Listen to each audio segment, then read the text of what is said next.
अस्सलाम वालेकुम। Welcome back to my YouTube channel. कैसे हैं आप सब लोग? उम्मीद है कि सब लोग अपने अपने घरों में खैर खैरियत से होंगे। इसी तरह हंसते रहें, मुस्कुराते रहें, खुश रहें, आबाद रहें और मुझे अपनी दुआओं में याद रखें। आज हमारे घर में साग बनने जा रहा है और मैं आज आप लोगों के साथ कंप्लीट रेसिपी शेयर करूंगी कि कैसे बनाया जाता है, काटा कैसे जाता है और किस तरह से हम लोग इसे पकाते हैं। हमारे घर में किस तरह से साग बनता है, सदियों से ऐसे ही बनता आ रहा है और सिंपल सी रेसिपी है, कोई हार्ड एंड फास्ट रूल नहीं है। सबसे पहले पालक को अलहदा से बना लेना है और साग को सेपरेट कर देना है और कटिंग के दौरान भी ऐसे ही करना है। पालक सेपरेट कटिंग होती है और जो साग है वो सेपरेट कटिंग होता है। कटिंग करना जो है ना वो मेरी मम्मा जो है ना बहुत बेहतरीन तरीके से काटती हैं और काटती भी दांत के साथ है। हमारे घर में साग वाला टोका है लेकिन वो उस सूरत में है कि कभी जैसे मम्मा घर पे ना हो या फिर वैसे उनकी तबीयत ठीक ना हो तो फिर हम दो लोग मिलके फिर उस टोके के ऊपर कटिंग करते हैं। लेकिन अदरवाइज वो स्टोर रूम में पड़ा हुआ है, बहुत कम उसका दीदार होता है, बल्कि आता ही नहीं है वो तो नीचे।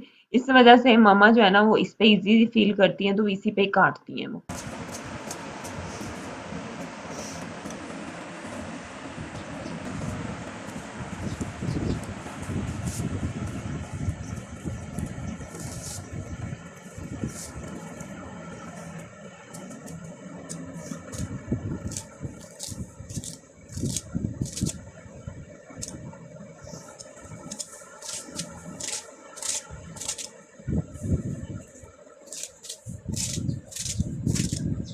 साग की कटिंग होने के बाद इसे एक बर्तन में डाल लेंगे और इसे अच्छे से वॉश करेंगे।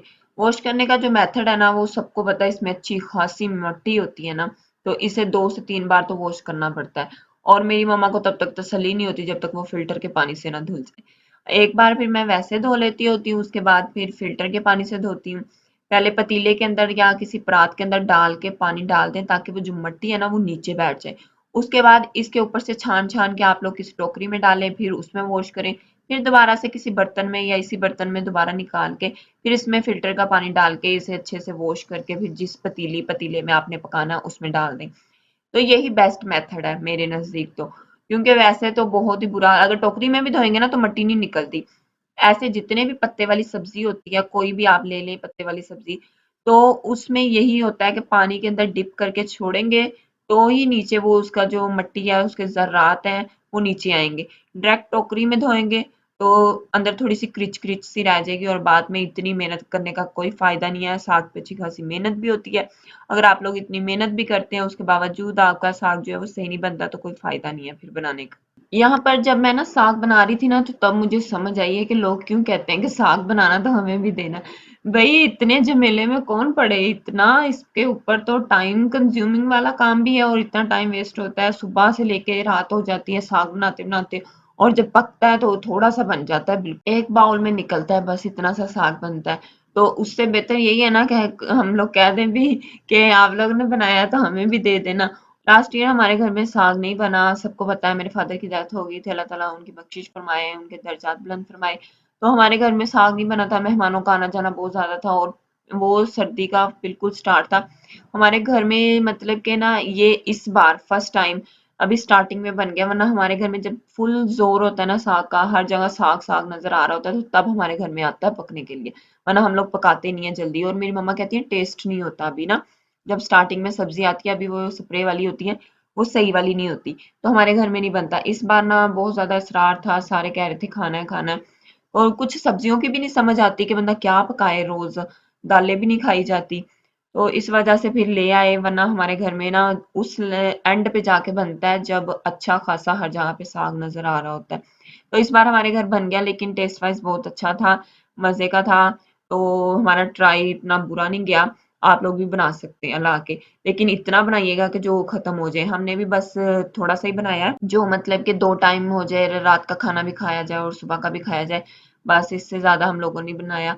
और इसके अलावा जो है ना उमेर भी ऑफिस से अपना लंच लेके जाता है, तो उसके ना ऑफिस में सारे जो है ना हॉस्टल्स वाले बॉयज हैं, तो वो खुद कहते होते हैं कि अब भई आप तो घर से आते हो, अपने घर का खाना लेके आया करो, हम तो तंग आए हुए हैं बाहर से खा खा के। तो वो जो बाहर से मंगवाते हैं वो ये खा लेता है और ये घर का खाना जो लेके जाता है वो खा लेते हैं। वो बेचारे पता नहीं कहाँ कहाँ से आकर यहाँ पर रह रहे हैं और साथ में जॉब कर रहे हैं। ये भी है कि जॉब करना बहुत मुश्किल है, आजकल मिलती कहाँ है, इस वजह से बेचारे इस तरह ना अपनी रोजी रोटी कमाने के लिए बैठे हुए हैं, अपना काम उन्होंने सारा खुद ही करना होता है, तो वो घर का खाना खुश होकर खा लेते हैं। फिर हम लोग भी जो सालन बनाओ वो ज्यादा बनाओ, जैसे कड़ी बन गई है हमारे घर में, पकोड़े वगैरह बने हैं, तो हम लोग भी एक बॉक्स भर के बड़े वाला बॉक्स भरते हैं, तो दे देते हैं, चले बेचारे वो भी खा लेंगे साथ, और हमें दुआओं में याद ही रखेंगे, हमें दुआएं ही देंगे। इस वजह से हम लोग उन्हें दे देते होते हैं।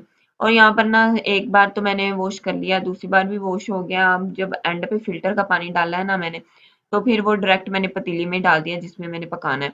अब इस पतीली को जो है ना मैं चूल्हे पे रख दूंगी पकने के लिए, और थोड़ी देर में जब ये थोड़ा नीचे चला जाएगा, जाहिर सी बात है जब पकेगा सॉफ्ट हो जाएगा, तो ये आहिस्ता आहिस्ता नीचे बैठना शुरू हो जाता है, और फिर ऊपर से दूसरा साग डालते जाएंगे।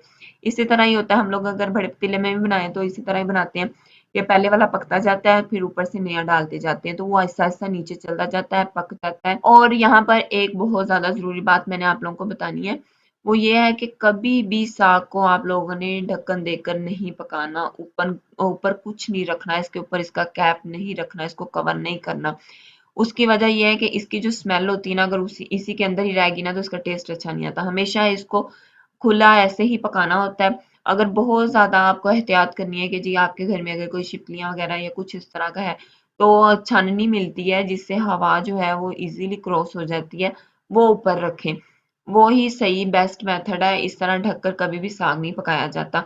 मैंने तो यही सुना है कि ढककर साग नहीं पकाते। हमारे घर में ना साग जो है ना वो हरी मिर्चों के अंदर ही बनता है। हम लोग रेड मिर्चे जो है ना, वो रेड चिली पाउडर जो होता है वो नहीं डालते इसके अंदर। उसकी पता नहीं क्या वजह है क्या नहीं है, शुरू से हम लोगों ने खाया ही नहीं, हमें टेस्ट ही नहीं उसका अच्छा लगता। तो जब भी हम लोग तड़का लगाते हैं साग को, तो जो नमक और सिंपली जो हम लोग हल्दी डालते हैं वो तो डालनी है, लेकिन उसकी जगह जो हम लोग लाल मिर्चें डाल देते हैं ना वो नहीं डालते, उसकी जगह ये जो ग्राइंड की हुई मिर्चें है ना हरी वाली, ये डाल देनी होती है। और ये जो मैंने ग्राइंड की है ना ये बहुत ज्यादा थी, इसमें से भी हम लोगों ने हाफ रख ली है। जग तो गंदा हो ही गया था, तो फिर ना उसके बाद जो है ना साग भी मैंने जो जहाँ पे मैंने मिर्चें पहले ग्राइंड की है ना उसी के अंदर ही मैंने ना साग डाल दिया, और साग का जो पानी है ना वो थोड़ा थोड़ा उसी के अंदर ही डाल के इसको ब्लेंड कर देंगे, और जो एंड वाला बचेगा वो फेंक देंगे।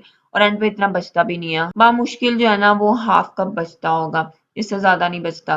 तो इसी तरह ना मैंने ना एक तरफ सब्ज मिर्चें कर दी और दूसरी तरफ जो है ना वो मैं साग को ना ग्राइंड कर रही हूँ। आप लोग अगर हाथ में धानी से करते हैं तो वो तो बहुत ही ज्यादा बेस्ट है, क्योंकि मेरी जो खाला जान है ना वो इसी तरह ही बनाती हैं, और उनके भी हाथ का बहुत ज्यादा टेस्ट है। और बहुत ज्यादा लोग भी, उन्हें भी फरमाइशें ऐसे ही आती हैं कि साग बनाना तो हमें भी भेजना, क्योंकि पता नहीं ये एक टेस्ट होता है माओ के हाथों में ना, जो कि हमारे हाथ में आ ही नहीं सकता पता नहीं क्यों। वो ना इतनी मजेदार चीज बनाती है ना, जो भी बना लेना जिसको हाथ लगा देना लाजवाब हो जाती है ना, वैसे ही हाथ चूमने को दिल करता है। तो इसी तरह सेम जैसे मेरी मम्मा बनाती है ना, वैसे ही खाला के हाथ में भी टेस्ट बहुत ज्यादा है। तो खाला के भी हाथ का अगर साग खाया हो ना, मैं खुद भी कह देती होती हूँ कि अगर बनाया हो तो मुझे भी दे देना, या जाते हैं तो खा के आते होते हैं। और दूसरा अचार, अचार जो है ना वो खाला के हाथ का मुझे बहुत ज्यादा पसंद है। मैं अपनी मम्मा से कहती होती मैंने आपका नहीं खाना, मैंने खाला के हाथ का अचार खाना है, तो वो आके डाल के दे के जाए हमें। और सरसों का साग हो साथ में मकई या बाजरे की रोटी हो ना, तो और ही भाई मजे ही दुबाले हो जाते हैं। तो मुझे ना मकई वाली रोटी बनानी आती है, बाजरे की जरा मुश्किल होती है, तो मेरे से वो नहीं पकती, वो टूट जाती है। तो वो अम्मी हैंडल करती हैं, उसे पता नहीं कैसे बना लेती हैं वो, तो वो भी रोलिंग पिन भी नहीं यूज करती ना रोलिंग बोर्ड यूज करती हैं, वो सिंपली हाथों से ही बना लेती हैं। इतनी ज्यादा एक्सपर्ट है रोटियां वगैरह बनाने में भी, अगर कोई चार मेहमान आ जाए तो हमें रोना धोना पड़ जाता है, भी अब रोटियां बनानी पड़ेंगी इतनी ज्यादा। तो वो तो 5 मिनट लगाती हैं, इतनी तेजी में रोटियां बना देती हैं। स्पीड होती है भाई, वैसे भी एक्सपीरियंस हो जाता है इंसान को काम कर करके भी। तो इस वजह से बाजरे और मकई की रोटी भी अम्मी जो है ना वो बड़े मजेदार और बड़ी गोल मटोल सी बनाती हैं। किसी दिन मैं ना स्पेशल से वो आटा गूंथती हैं या किस तरह से रोटी बनती है ना, वो मैं आप लोगों को वीडियो बना के दिखाऊंगी कि वो कितनी परफेक्ट रोटी बनाती हैं। तो यहाँ पर तो हमारा साग रेडी हो गया, हम खाने लगे हैं साग। आप लोगों को कैसी लगी वीडियो, और आपके घर में कैसा साग बनता है आप लोगों ने जरूर कमेंट बॉक्स में बताना है। और जल्दी से जाके मेरे चैनल को सब्सक्राइब कर लें, लाइक कर दें, शेयर कर दें। अल्लाह हाफिज।